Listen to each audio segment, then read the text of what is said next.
Welcome, dear friend, to the Moonmind Temple, a quiet haven for your weary soul. Imagine you are seated with me beneath a soft, moonlit sky, a warm cup of tea cradled in your hands, as we share stories to soothe the spirit. If it feels right, please share where you are listening from in the comments below. Are you curled up in a cozy bedroom in London? Or perhaps lying under the stars in California? Wherever you are, you belong here. You have found your way to this place because something deep inside you is tired. Tired of the endless thoughts that circle like restless birds who refuse to land. Tired of replaying conversations from the day or rehearsing worries about tomorrow.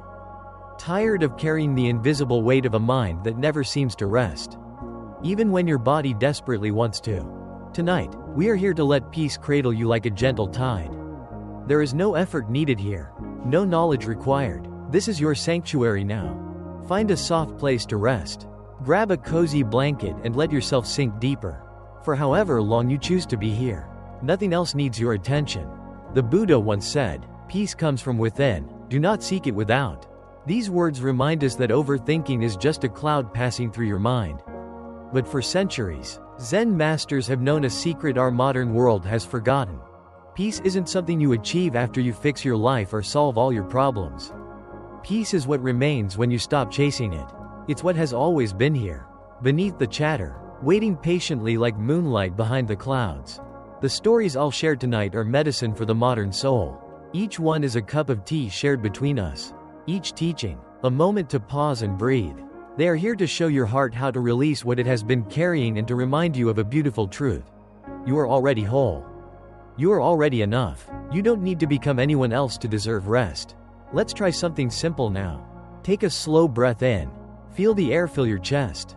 Then let it go. Notice how your body softens. How your thoughts slow, even just a little. This is where healing begins. Not in enforcing, but in a gentle surrender to what is already here. Are you ready to let the noise fade and your soul be soothed? If it feels right, whisper to yourself, "I am here," and know that here is enough. You are not the clouds passing through your sky. Dear friend, you are the sky itself. Vast, still, and untouched. Story 1. The Pebble of Presence. Let's settle into our first story. Dear friend, one that feels like a quiet walk together through a misty valley. Long ago, a traveler named Kale wandered a winding path through a forest. His satchel was heavy with maps and plans. But his mind was heavier still, filled with questions about where he was going, whether he had chosen the right road, and what lay ahead. His thoughts spun like leaves caught in a restless wind, never landing, never still. Does that sound familiar? A mind that wanders, unable to rest where you are. Kale's feet carried him forward, but his heart felt lost.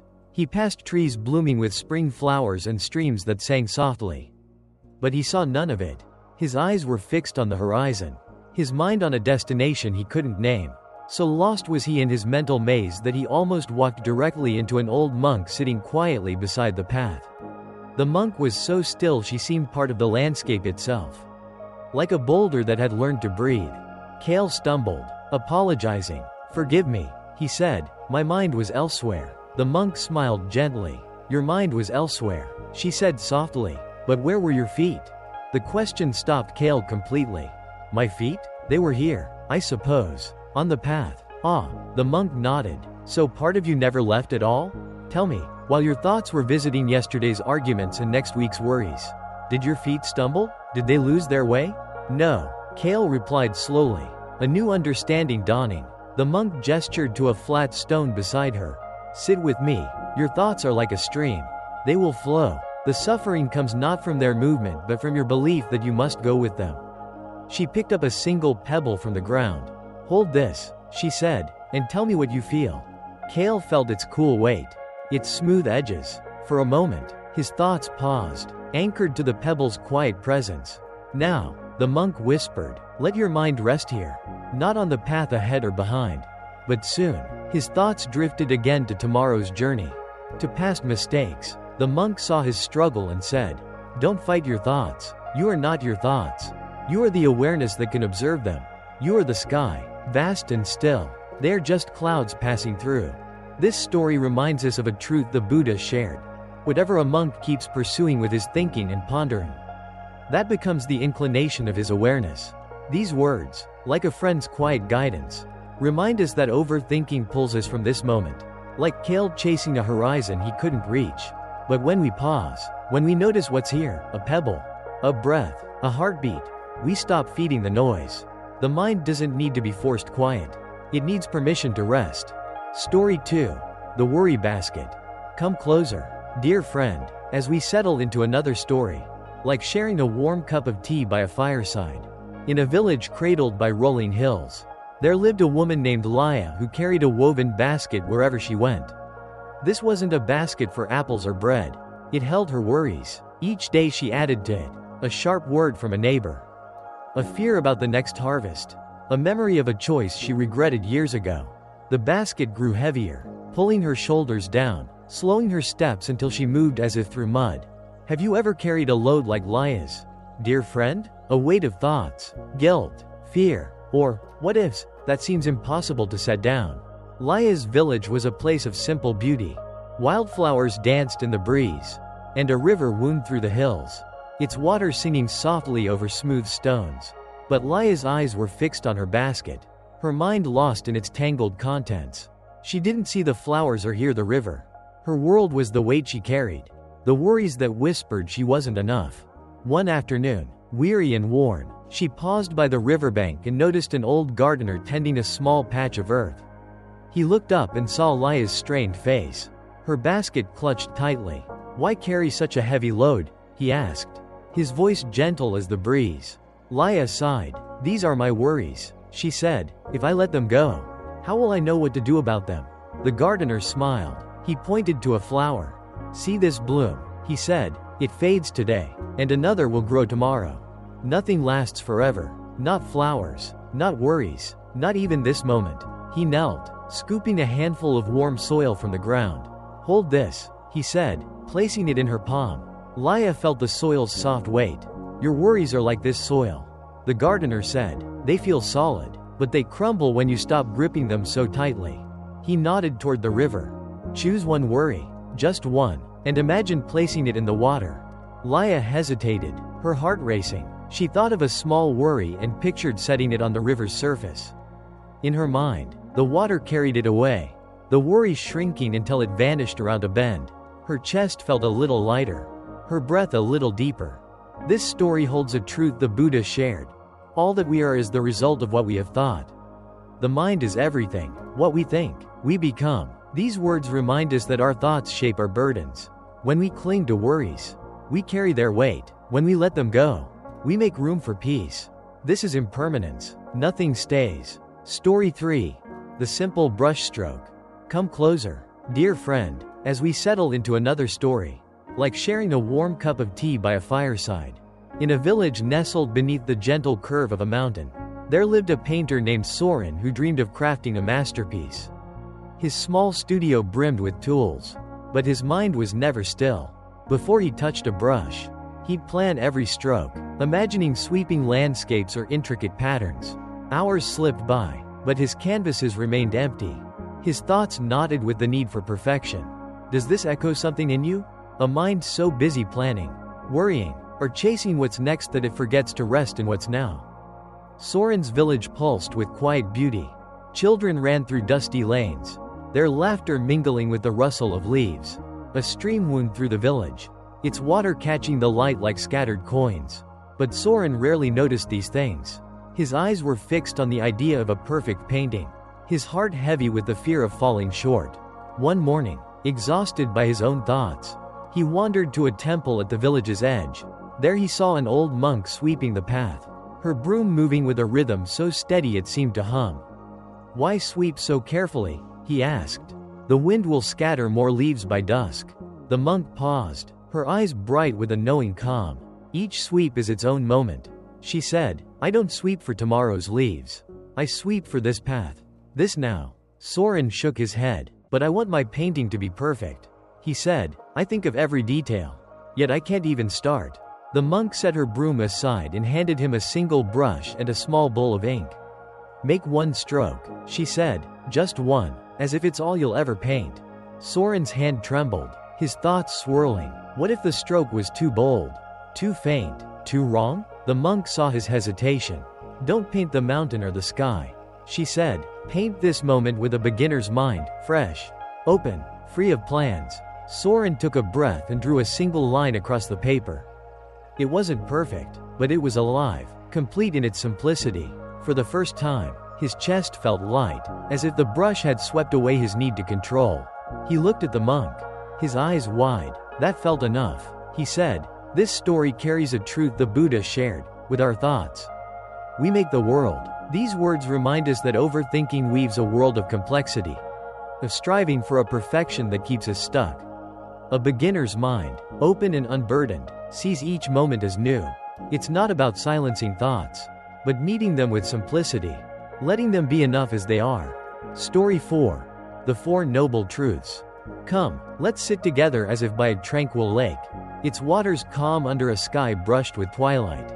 In a time long past, in a city alive with the hum of life, there lived a young seeker named Aaron, whose heart carried a quiet ache.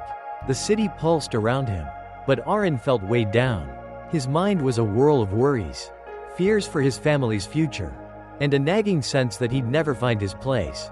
His thoughts spun like a cartwheel stuck in mud, endlessly turning, never free. Does that stir something in you? A heart heavy with questions, searching for peace amidst the noise.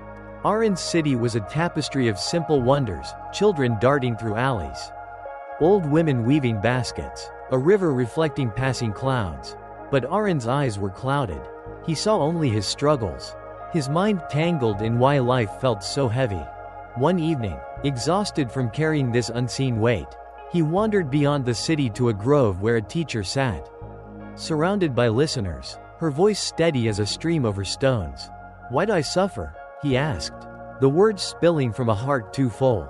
The teacher looked at him, her eyes kind yet piercing, like moonlight cutting through fog. "Suffering is a truth we all share," she said, "but there is a path to freedom, a way to lay down your burden." Aaron sat, his breath catching as the teacher began to share the Four Noble Truths, the Buddha's map through the heart's pain. "The first truth," she said, "is that suffering exists. It's the ache you feel, the worry that keeps you awake, the longing for life to be different." Aaron nodded, recognizing his own pain. "The second truth is that suffering has a cause. Craving, the desperate clinging to what we want or the pushing away of what we fear. Look how a bird struggles, fighting harder to be free," she said. "Your mind does this, Aaron. It clings to hopes and regrets. But there is hope," the teacher said, her voice like a lantern in the dark. "The third truth is that suffering can end, not by changing the world, but by letting go of craving, by resting in what is." Aaron's eyes widened, a spark of possibility igniting. Could freedom be so close? "The fourth truth," she said, "is the path to freedom, a way of living with mindfulness, kindness, and wisdom." She picked up a small stone and placed it in Aaron's hand. "Feel this," she said. "This is mindfulness. Rest in this moment, not in what was or what might be." Aaron felt his heart settle as if the stone anchored him to the earth. The weight of his worries didn't vanish, but it felt less heavy. "Can it be that simple?" he asked, his voice barely a whisper. The teacher smiled. "The path is simple, Aaron, but it asks for practice. One breath, one step, one moment at a time." Story 5. The Gift of Presence. Imagine resting on a gentle hill, the evening breeze cool, a sky above shimmering with countless stars. In a village nestled among rolling fields and ancient pines, a woman named Arya lived with a heart that had forgotten how to notice beauty. Life had grown heavy with routine, the same tasks each day, the same worries each night. Her days blended together like watercolors in rain. Have you ever felt this way? Present in body but absent in spirit. Going through the motions while your soul yearns for something more? Arya's village was alive with quiet wonders that she had stopped seeing: children painting with chalk, old men playing chess, women hanging saris to dry. But Arya walked past it all with eyes glazed by habit, her mind elsewhere, her heart closed to the small miracles that surrounded her daily. She had become a stranger to wonder, a tourist in her own life. One evening, feeling particularly empty, Arya wandered to the village's edge, where an ancient banyan tree spread its generous arms. There she discovered an old man in meditation, his face serene as still water. Around him he had arranged dozens of small, ordinary objects: a smooth stone, a feather, a piece of colored glass. Each item seemed to glow in the twilight. "What are these?" Arya asked. Her curiosity stirred for the first time in months. The old man opened his eyes and she saw in them a depth of contentment that made her chest ache with longing. "These," he said simply, "are today's gifts." Arya looked more closely. "But they're just ordinary things," she said. The old man smiled, picking up the smooth stone. "This morning," he said, "this stone was warmed by the first ray of sunlight. A child skipped it across the water 3 times before it settled on the bank."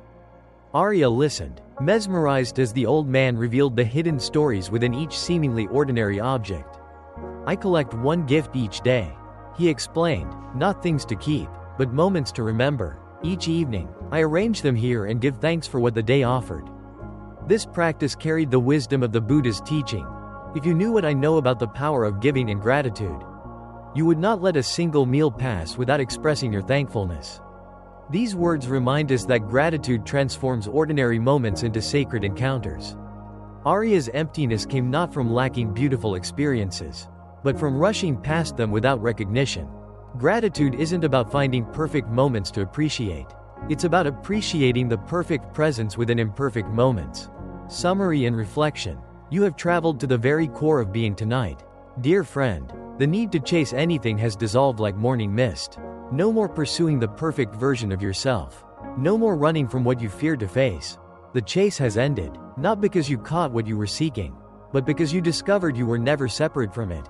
The pebble of presence. Your worries are just thoughts passing like clouds. You are the sky, vast, still, and untouched. Find an anchor in the present moment, your breath, the feel of a blanket, and remember you don't have to follow every thought. The worry basket. Your mind loves to collect and carry burdens. But worries, like soil, crumble when you stop gripping them so tightly. Practice letting go, one stone at a time, and make room for peace. The simple brushstroke. The mind loves to complicate and strive for perfection. But peace arises when you meet the moment with a beginner's mind, fresh, open, and free of plans. The 4 noble truths. Your suffering is real, but it is caused by clinging and craving, not by life itself. The path to freedom is here, in this very moment, with every breath you take. The gift of presence. Your life is filled with small, hidden wonders. Gratitude is the way to see them. It teaches you to stop rushing and start receiving the gifts each day offers. Let this understanding settle into your bones like moonlight on still water. You don't need to be more than you are to find freedom.